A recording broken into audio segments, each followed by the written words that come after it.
নমস্কার বন্ধুরা, welcome to এসটিওনিক sports. তো সকলকে জানাই শুভ নববর্ষের শুভেচ্ছা। সকলে খুব ভালো করে বাংলা নববর্ষকে কাটিও এবং খুব এনজয় করো, সঙ্গে ক্রিকেট এবং ফুটবলের সঙ্গে যুক্ত থেকো। তো আজকের আমরা এই ভিডিওতে কথা বলতে চলেছি বেশ কিছু ফুটবল আপডেট নিয়ে।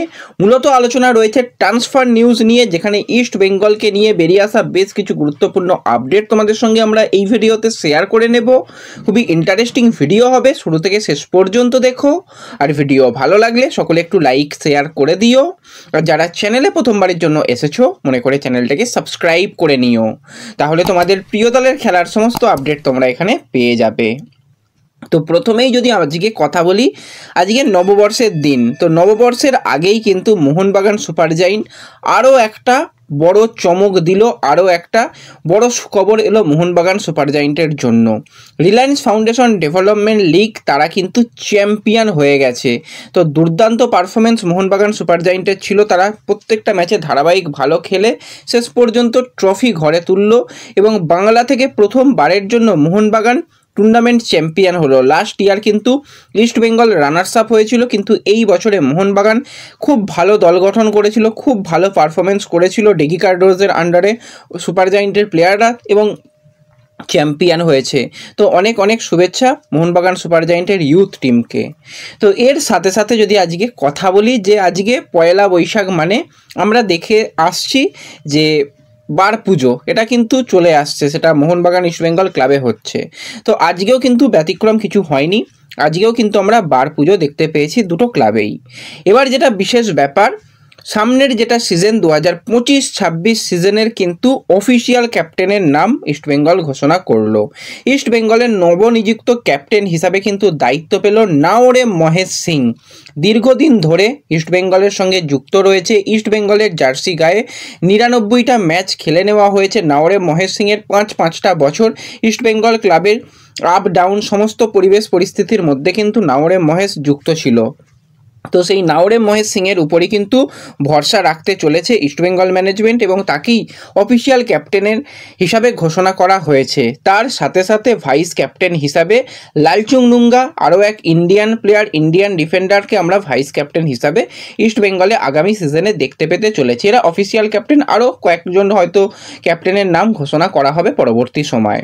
তো সেই রকমভাবেই কিন্তু আজকে নাওরে মহেশ সিং, লালচুং নুঙ্গা ইস্টবেঙ্গলের কোচ, রিজার্ভ টিমের যারা ছিল তারা, রিজার্ভ টিমের মহিলা দলের, ইউথ দলের সবাই মিলে কিন্তু আজকে খুব ভালোভাবে বার পুজো ইস্টবেঙ্গলে কমপ্লিট হয়েছে এবং খুব ভালো সেখানে কিন্তু যে সমস্ত প্রোগ্রামগুলো ছিল সেগুলো হয়েছে। এবং তার সাথে সাথে ইস্টবেঙ্গল সিনিয়র দল আজকে ঘরের মাঠে প্র্যাকটিস তারা করেছে। এবার প্র্যাকটিসে যেরকমটা চিত্র আমরা প্রতিদিনই দেখতে পাই যে নানান রকম কম্বিনেশান সিচুয়েশান প্র্যাকটিস চলছে, সেই রকমই প্র্যাকটিস হয়েছে। কিন্তু সেই জায়গাতে আজকে আরও একবার মানে বেশ গরম পরিবেশ তৈরি হলো ক্যাপ্টেন ক্লেটন সিলভার সঙ্গে অস্কার ব্রুজনের। কোচ এবং প্লেয়ারের মধ্যে কিন্তু আবারও সেই সংঘর্ষ, কথা কাটাকাটি। প্রথম দিকে কিন্তু ক্লেটন নাকি নিজের মতন প্র্যাকটিস করছিল, রিহ্যাব করছিল, পরবর্তী সময় কোচ তাকে কিছু বলায় আবারও সেই একটা গরম পরিবেশ হয় এবং পরিবেশ পরিস্থিতিটা মোটেই ভালো দিকে যাচ্ছে না।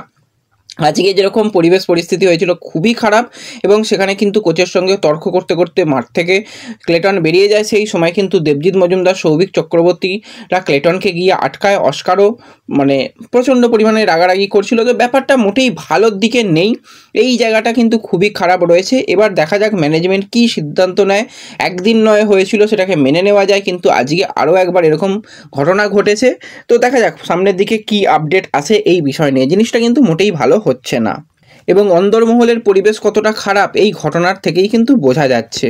তো অবশ্যই সিলভাকে নিয়ে হয়তো বড়সড় সিদ্ধান্ত নিতে চলেছে ম্যানেজমেন্ট, সেই নিয়েও হয়তো পরবর্তী সময় আপডেট এসে গেলে তোমাদের অবশ্যই জানিয়ে দেব। এছাড়া তোমরা সমস্ত লেটেস্ট নিউজ পাওয়ার জন্য আমাদের টেলিগ্রাম চ্যানেল এবং ফেসবুক পেজে জয়েন হতে পারো। ডিসক্রিপশন বক্সে লিঙ্ক দেওয়া রয়েছে, সেখানে জয়েন হয়ে যাও। সেখানে সমস্ত লেটেস্ট আপডেট সবার আগে শেয়ার করে দেওয়া হয়, তো সেখানে কিন্তু অবশ্যই জয়েন হয়ে যেও।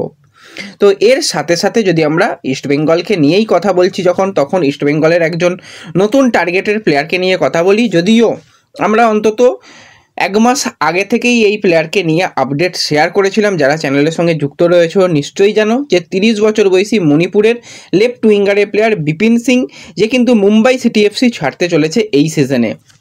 মুম্বাই সিটি এফসির হয়ে দুর্দান্ত তার পারফরমেন্স রয়েছে।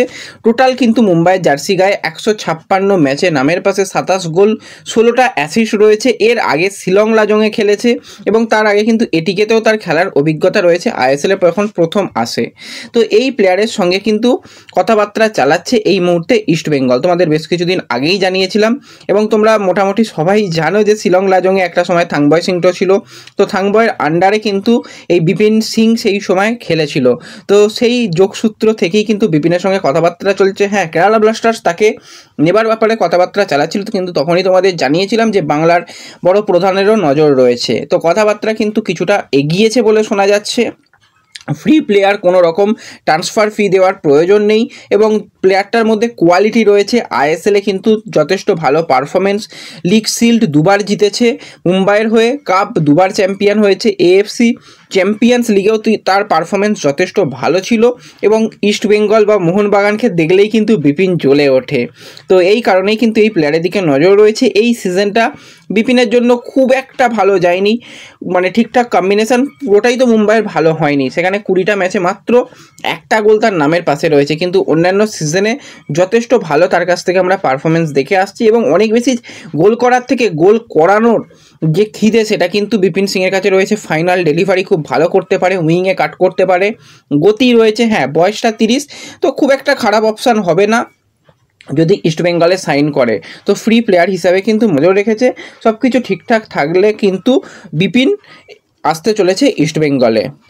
এরপর যদি আমরা কথা বলি একটুখানি মোহনবাগান সুপার জায়েন্টকে নিয়ে, তো মোহনবাগান সুপার জায়েন্টের যেটা সুপার কাপের অভিযান কিন্তু শুরু করে দিতে চলেছে তারা কয়েকদিনের মধ্যেই। সেখানে কিন্তু সিনিয়র দলের বেশ কিছু ফুটবলার থাকবে, সাথে রিজার্ভ টিমের একাধিক ফুটবলার এবং একমাত্র বিদেশি প্লেয়ার হিসাবে কিন্তু মোহনবাগান সুপার জায়েন্ট খেলাতে চলেছে 34 বছর বয়সী পর্তুগালের সেন্টার ব্যাকের প্লেয়ার নুনো রেইসকে, যার সাথে মোহনবাগান সুপার জায়েন্ট সিজনের প্রথম দিকে কন্ট্র্যাক্ট করে। এক প্রকার মোহামেডানের ডিলকে হাইজ্যাক করে কিন্তু নুনো রেইসকে নিয়ে আসা হয়, কিন্তু পুরো সিজনটাই তাকে বসে কাটাতে হয়েছে। সুপার কাপটাও শুধুমাত্র মোহনবাগানের কাছে একটা নিয়ম রক্ষার ম্যাচ। প্রথম ম্যাচটা তো খেলতে হবে না, প্রথম ম্যাচটা বাই পেয়ে গিয়ে পরের রাউন্ডে চলে গেছে। তো সেই ম্যাচের জন্য কিন্তু নুনো রেইসকে ভাবনা চিন্তার মধ্যে রাখা হয়েছে। তাকে কিন্তু সবুজ মেরুন জার্সি গায়ে অবশেষে সুপার কাপে দেখা যেতে পারে বলেই শোনা যাচ্ছে। এবং এর সাথে সাথে মোহামেডানের নামও কিন্তু সুপার কাপের জন্য রেজিস্টার রয়েছে, কিন্তু মোহামেডান এখনও পর্যন্ত, যেখানে আর 5টা দিন বাদেই সুপার কাপের অভিযান শুরু হচ্ছে, সেখানে মোহামেডান কিন্তু এখনও পর্যন্ত তাদের সিনিয়র ফুটবলার বিদেশি প্লেয়ারদের নিয়ে যে সমস্যা চলছে সেই সমস্যার সমাধান করতে পারেনি। এখনও পর্যন্ত কিন্তু তারা প্র্যাকটিস শুরু করতে পারেনি। এটা কিন্তু খুবই খারাপ লাগছে। যেখানে বাংলার দুই প্রধান অন্তত ভালো জায়গায় রয়েছে, সেখানে মোহামেডানের অবস্থা খুবই খারাপ। তো দেখা যাক মোহামেডান এই সমস্যা থেকে বেরিয়ে আসতে পারে কিভাবে, তারা কিভাবে সুপার কাপটাকে সামলায়। তো ব্যাস এই ভিডিওতে এটুকুই আলোচনা করার ছিল। ভিডিও ভালো লাগলে লাইক শেয়ার করে দিও, চ্যানেলে প্রথমবারের জন্য এলে চ্যানেল সাবস্ক্রাইব করে নিও। তো দেখা হবে পরবর্তী ভিডিওতে। ধন্যবাদ।